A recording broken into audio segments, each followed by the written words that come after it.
Assalamualaikum warahmatullahi wabarakatuh. Salam sejahtera untuk kita semuanya. Semoga kabar terbaik selalu buat teman-teman semua yang mengikuti perkuliahan ini.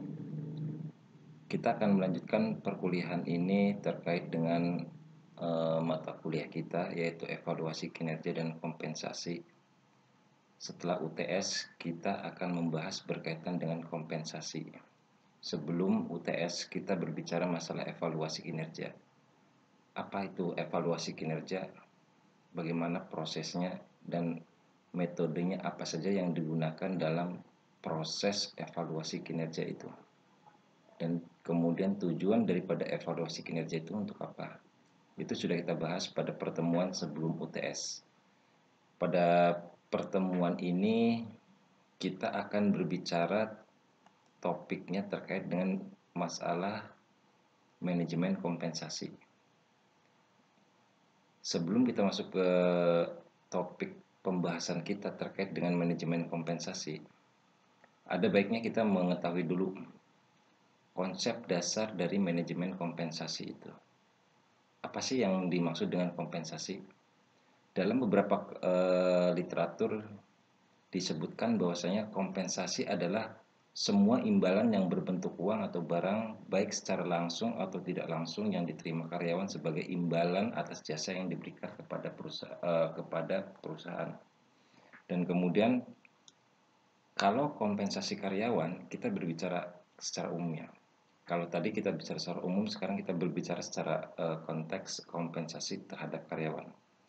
Kalau kita berbicara konteks kompensasi kepada karyawan adalah semua bentuk imbalan yang diberikan kepada karyawan sebagai imbal balik dari pekerjaan mereka. Apa yang mereka lakukan, apa yang sudah mereka hasilkan, mungkin inilah bentuk kompensasi, baik secara langsung ataupun tidak langsung. Ini konsep dasar dalam kaitannya dengan kompensasi.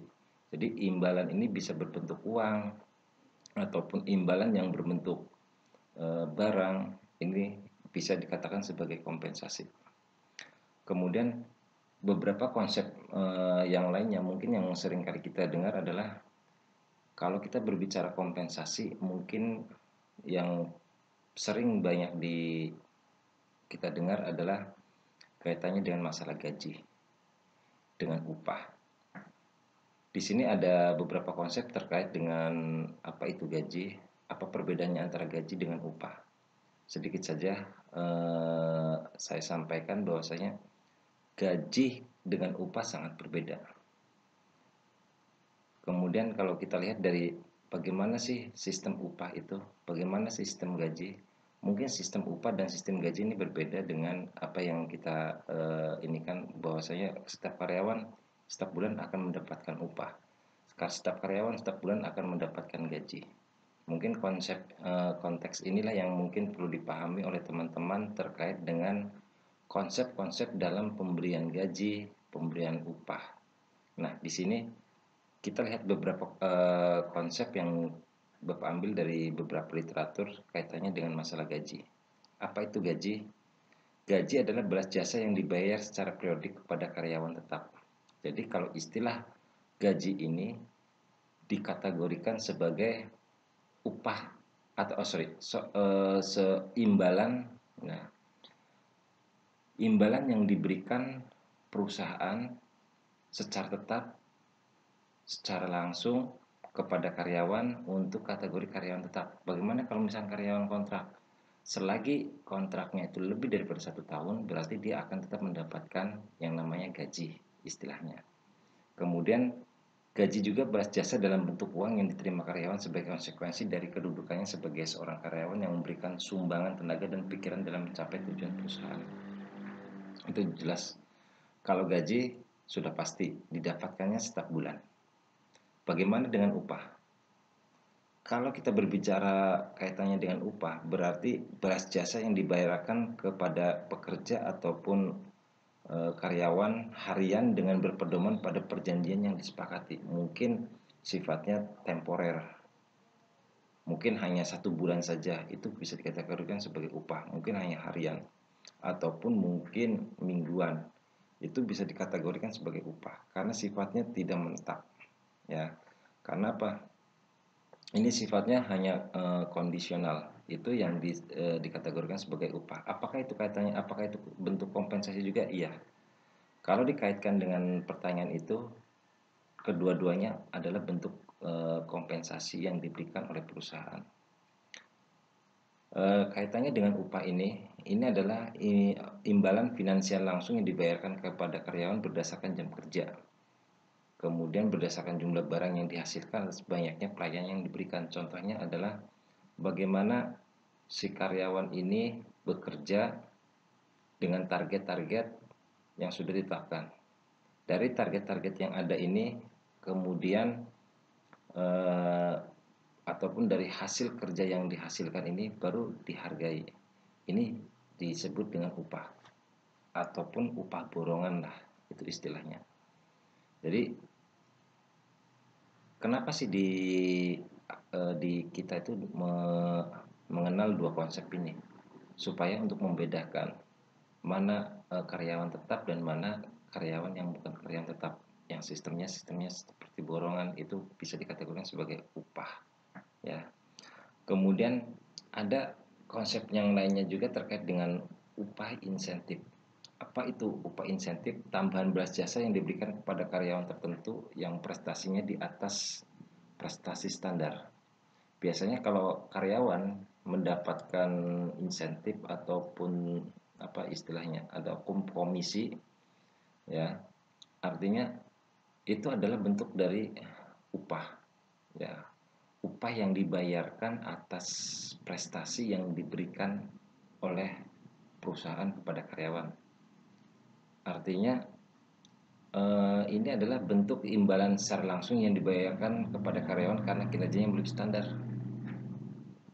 Setiap pekerjaan-pekerjaan yang melebihi standar artinya mungkin berbeda di beberapa perusahaan. Kalaupun sudah mendapatkan prestasi kerjanya bagus, itu dianggap sebagai eh, tugas dan bagian daripada tugas dan tanggung jawab si karyawan itu sendiri. Tetapi di beberapa perusahaan juga ada yang memberikan imbalan ataupun memberikan upah atas kinerja yang melebihi standar tersebut. Contohnya dalam kasus apa namanya seorang sales jika melampaui target-target kerja yang ditetapkan oleh atasannya ataupun oleh perusahaan dalam satu bulan, hitungannya dalam hitungan satu bulan, jika mencapai target-target yang sudah ditentukan sebagai bentuk motivasi yang diberikan oleh perusahaan kepada karyawan, jika mendapatkan target atau mencapai target tersebut, si karyawan akan mendapatkan insentif. Nah, inilah yang dikatakan dengan upah insentif tersebut. Apakah kaitannya dengan upah insentif dan gaji? Upah insentif di luar daripada gaji. Kalau gaji sudah pasti menetap. Kalau insentif sifatnya hanya pencapaian ataupun prestasi yang dihasilkan dari karyawan itu sendiri. Kemudian ada benefit dan services. Ini adalah kompensasi tambahan untuk semua karyawan untuk meningkatkan kesejahteraan. Apapun bentuknya, mungkin pemberian perumahan, kemudian pemberian biaya sekolah ataupun pinjaman-pinjaman dari pihak perusahaan kepada karyawan. Ini adalah bagian benefit dan services. Kemudian ataupun kompensasi tambahan yang diberikan berdasarkan kebijakan perusahaan terhadap semua karyawan sebagai upaya meningkatkan kesejahteraan para karyawan, yang biasanya bentuk dari benefit dan service ini bisa secara langsung ataupun bisa secara tidak langsung. Kemudian kalau kita melihat dari framework yang ada, dari komponen sistem kompensasi total, ini apa saja sih yang ada di dalam komponen di dalam sistem kompensasi total ini? Kalau kita melihat dari framework yang ada, kita bisa lihat di sini apa itu kompensasi. Ya, di dalam kompensasi ini terbagi menjadi dua. Yang pertama ada kompensasi non finansial. Di dalam kompensasi non finansial ini sendiri ada dibagi lagi menjadi dua bagian. Yang pertama imbalan karir dan kemudian ada imbalan sosial. Kemudian yang keduanya adalah kompensasi finansial. Kompensasi finansial ini juga dibagi menjadi dua. Yang pertama ada kompensasi tidak langsung dan ada juga kompensasi langsung. Sekarang kaitannya apa saja yang termasuk di dalam kompensasi tidak langsung? Contohnya di dalam kompensasi tidak langsung ini ada perlindungan hukum, kemudian perlindungan pribadi, bayaran tidak masuk kantor, tunjangan siklus hidup. Ini bagian daripada kompensasi tidak langsung. Kemudian ada kompensasi langsung. Apa saja komponen-komponen yang ada di dalam kompensasi langsung ini?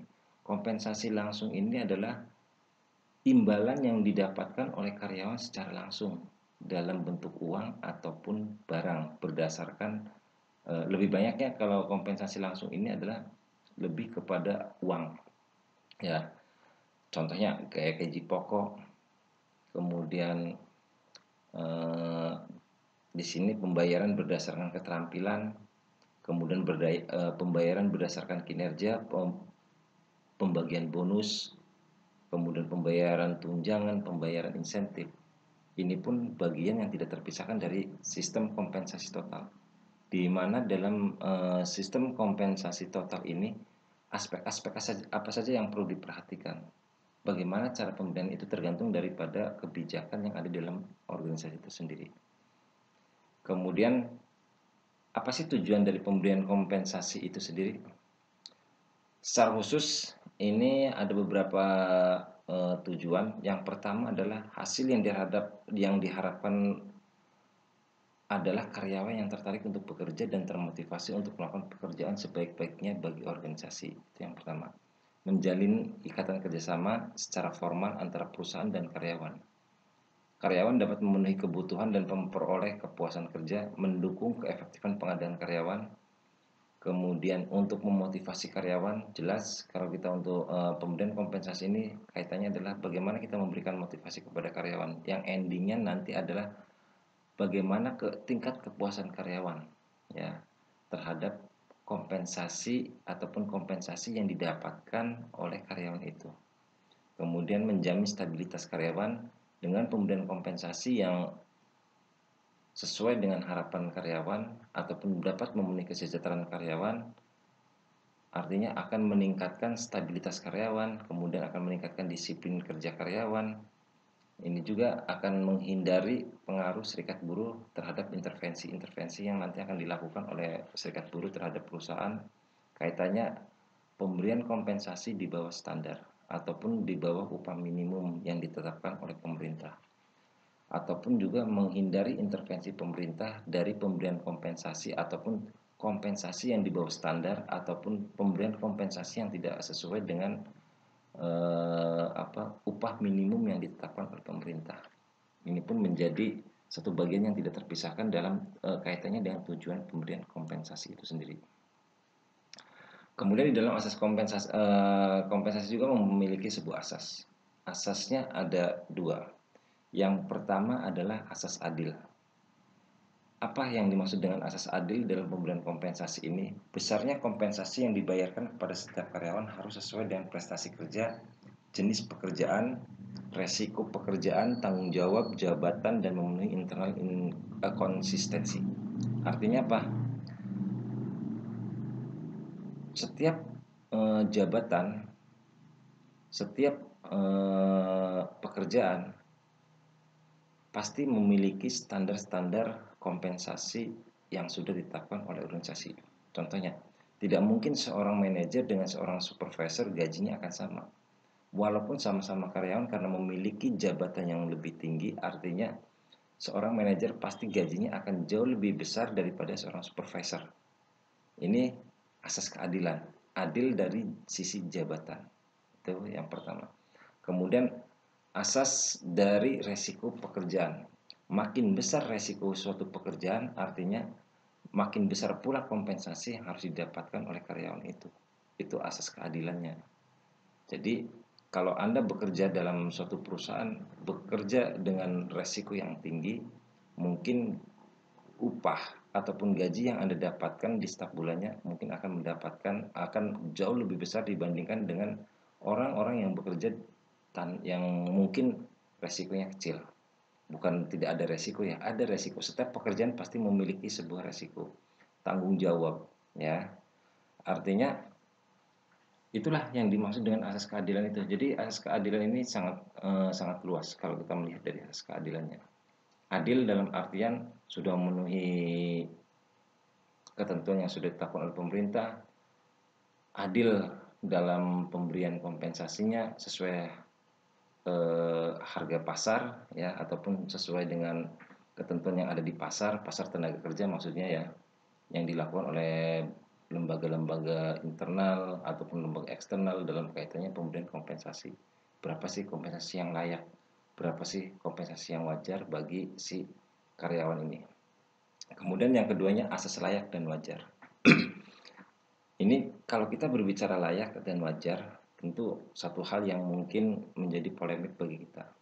Sebesar apapun gaji yang kita dapatkan, kalau dikatakan ini sudah layak atau belum, pasti jawaban dari karyawan itu pasti belum layak. Nah, itu yang menjadi permasalahannya. Artinya, asas layak dan wajar ini bisa kita lihat dengan menggunakan sebuah sistem, sebuah metode. Metodenya apa yang digunakan dalam menentukan kompensasi kita itu sudah layak atau wajar, atau sudah wajar atau belum. Artinya kita bisa melihat dengan menggunakan satu, bagaimana tingkat eh, kebutuhan hidup layak di suatu daerah, di mana kita ditempatkan di dalam pekerjaan tersebut. Artinya kita bisa lihat standar kebutuhan hidup layak di daerah tersebut seperti apa. Bagaimana inflasi yang terjadi di daerah tersebut. Bagaimana dengan pendapatan yang kita dapatkan saat ini. Itu ya. Jadi beberapa hal yang perlu diperhatikan bahwasanya ini sudah layak atau belum. Jika sudah memenuhi standar-standar yang ada ataupun ketetapan yang sudah ditetapkan oleh pemerintah, artinya itulah yang dikatakan sebagai imbalan ataupun asas layak itu sendiri. Kemudian ada asas wajar. Bagaimana asas wajar ini paling tidaknya ideal lah. Jika kita kebutuhan kita mungkin dari sisi jabatan, dari sisi resiko pekerjaan, dan kemudian inflasi yang ada di suatu daerah, dan kemudian faktor ekonomi di dalam suatu daerah juga menentukan besaran kompensasi yang kita dapatkan. Kemudian hal tersebutlah yang dikatakan hal yang wajar. Artinya wajar dong kita mendapatkan kompensasi seperti ini, karena apa? Perusahaan juga sudah melakukan survei-survei terkait dengan masalah kompensasi tersebut. Seperti apa sih kompensasi yang diterima oleh karyawan tersebut? Nah, jadi dalam pemberian kompensasi ini harus kita lihat juga dua hal ini. Apakah sudah layak dan wajar untuk diberikan kepada karyawan? Ini asas yang paling penting di dalam pemberian kompensasi. Kemudian di sini kalau kita melihat dari sebuah framework, ada sistem penilaian imbalan. Bagaimana sistem pemberian imbalan ini ataupun berdasarkan penilaian imbalan ini banyak faktor yang bisa kita lihat. Yang pertama dari kemampuan dan keterampilan, kemudian hasil kerja individual dan juga pengalaman yang ada saat ini di dalam pekerjaannya itu, dan sebagai sumber motivasi. Bagaimana kita bisa memberikan imbalan tersebut? Ada beberapa, ada dua ya. Ada dua jenis imbalan yang bisa kita berikan. Yang pertama adalah imbalan intrinsik dan imbalan ekstrinsik. Di mana di dalam imbalan intrinsik dan imbalan ekstrinsik ini endingnya kepada apa? Kepada kepuasan kerja. Bagaimana dari imbalan-imbalan yang diberikan oleh perusahaan ini, baik dari kedua imbalan tersebut, baik imbalan intrinsik ataupun ekstrinsik ini, bisa mencapai kata puas bagi karyawan. Ini nanti kita akan bahas apa itu imbalan intrinsik dan apa itu imbalan ekstrinsik.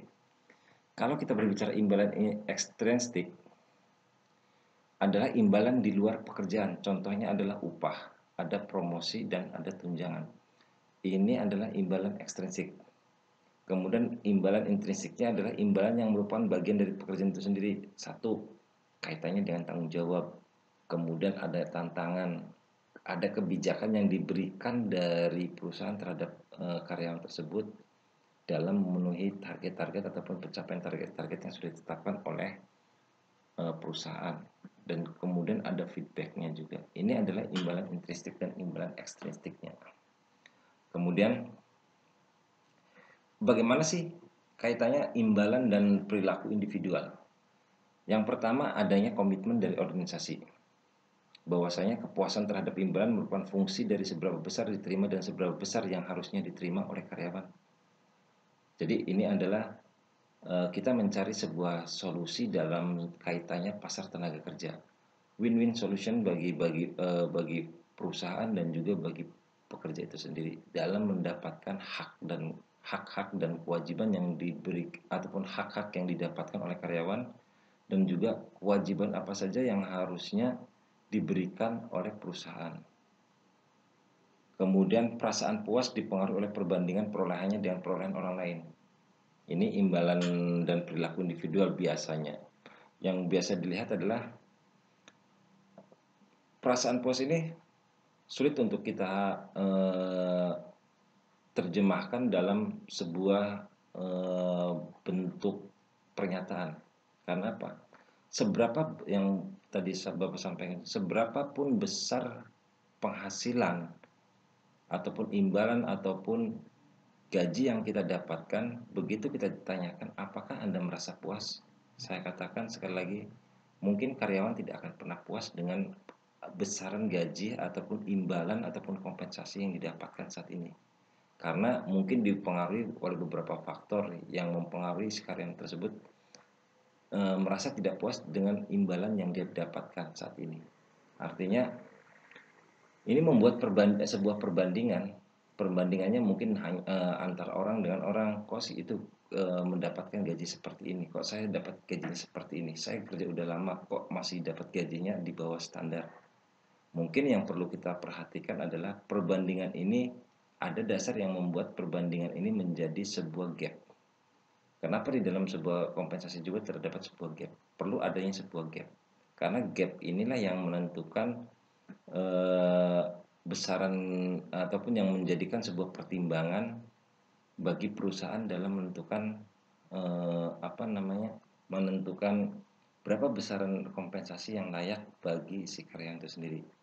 Kemudian kepuasan dipengaruhi oleh imbalan intrinsik dan ekstrinstiknya. Kemudian tingkat keinginan individu terhadap jenis imbalan ini sangat beragam. Artinya apa?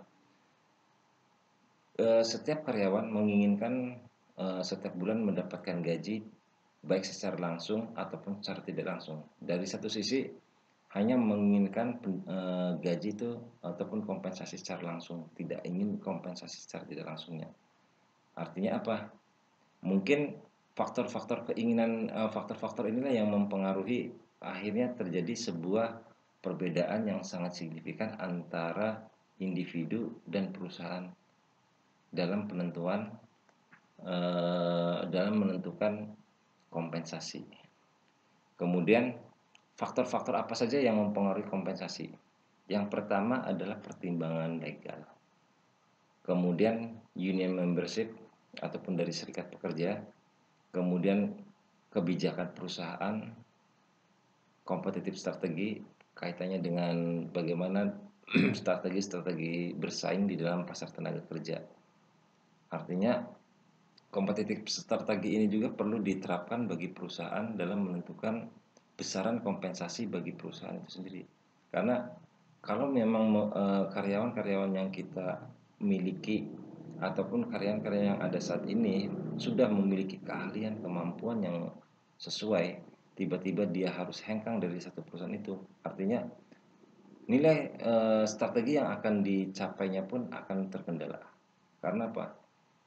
Mungkin turnover dari si karyawan makin tinggi, artinya strategi-strategi yang ingin dicapai oleh perusahaan pun nanti kaitannya dengan pasar tenaga kerja, kaitannya dengan visi dan misi yang ada di dalam organisasi itu juga akan terhambat. Jadi dibuatlah kompetitif strategi ini sebagai persaingan di dalam menentukan nilai ataupun kompensasi yang akan diberikan bagi oleh perusahaan kepada karyawan. Artinya harus bernilai kompetitif, harus memiliki daya saing yang tinggi, supaya si karyawan pun akan terus termotivasi dan terus semangat dengan mencapai kata kepuasan di dalam organisasi tersebut. Faktor yang terakhir adalah faktor keadilan. Asas keadilan penting bagi perusahaan pada saat memberikan kompensasi kepada karyawan. Ini kaitannya dengan legal, aturan. Aturan-aturan apa saja yang mendasari dari pemberian kompensasi ini? Yang pertama dari Undang-Undang Nomor 13 Tahun 2003 tentang Ketenagakerjaan. Di sana di dalam undang-undang tersebut dijelaskan bahwasanya setiap perusahaan ya ini ataupun setiap perusahaan wajib memberikan imbalan kepada karyawan atas balas jasa. Kemudian tunjangan yang bersifat apa saja macam-macamnya. Satu adalah tunjangan yang bersifat tetap, tunjangan yang bersifat tidak tetap. Kemudian ada upah pokok dan kemudian ada upah minimum dan kesejahteraan bagi pekerja ataupun buruh. Ini di dalam Undang-Undang 13 jelas disebutkan bahwasanya perusahaan harus memberikan kompensasi yang layak dan berasaskan wajar dan keadilan yang sesuai dengan ataupun yang sesuai dengan daerah di mana perusahaan itu beroperasi. Artinya apa? Memastikan bahwasanya apa yang didapatkan oleh karyawan ini sesuai dengan hak-haknya dan kemudian komponen-komponen apa saja yang harus diberikan bagi setiap pekerja ini pun harus menjadi pertimbangan bagi perusahaan dalam menentukan besaran kompensasi yang akan diberikan kepada karyawan. Kemudian di sini kita sedikit masuk ke dalam konteks apa itu ada yang namanya kompensasi ini kaitannya dengan masalah bagaimana si karyawan ini di dalam pekerjaannya itu dalam melaksanakan pekerjaannya ini kemudian dalam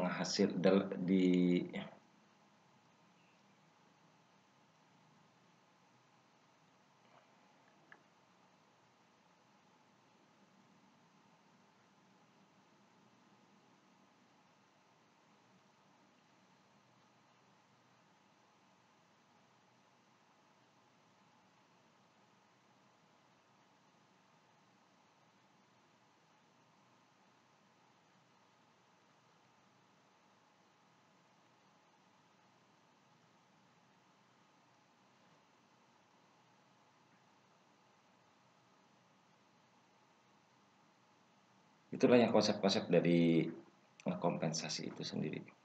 Yang perlu dicatat di sini adalah apa yang menjadi dasar pemberian kompensasi. Apa saja kompensasi itu bentuknya, bentuk-bentuk dari kompensasi baik secara langsung ataupun tidak langsung. Dalam kaitannya bentuk-bentuk kompensasi ini bisa kita lihat dari komponen sistem kompensasi totalnya. Ya. Yang pertama kalau kita bicara ini lagi bahwasanya conclusionnya ini ya kesimpulan akhirnya adalah kompensasi ini dibagi menjadi dua. Ada kompensasi non finansial dan juga ada kompensasi finansial. Yang paling umum yang dituntut oleh karyawan biasanya adalah kompensasi finansialnya ini. Baik yang secara langsung ataupun yang tidak langsung. Kalau yang langsung sudah pasti akan didapatkan setiap bulan secara rutin. Tetapi yang kompensasi tidak langsung pun akan menjadi tuntutan bagi karyawan. Ini ya, ini yang harus dipahami oleh teman-teman dan kita juga harus mengenal beberapa konsep bahwasanya ada konsep yang namanya gaji dan upah ini harus perlu dibedakan. Bahwasanya kalaupun kita mendapatkan insentif itu bukan merupakan gaji tetapi itu adalah upah ataupun imbalan atas prestasi kerja. Jadi kita harus membedakan antara upah, gaji, insentif. Ini satu hal yang berbeda di dalam kaitannya kompensasi. Mungkin itu saja yang bisa saya sampaikan, kurang lebihnya mohon maaf. Jika ada pertanyaan silakan nanti disampaikan lewat WA group. Nanti insya Allah nanti akan Bapak jawab. Terima kasih dan Bapak akhiri billahi taufiq wal hidayah. Assalamualaikum warahmatullahi wabarakatuh.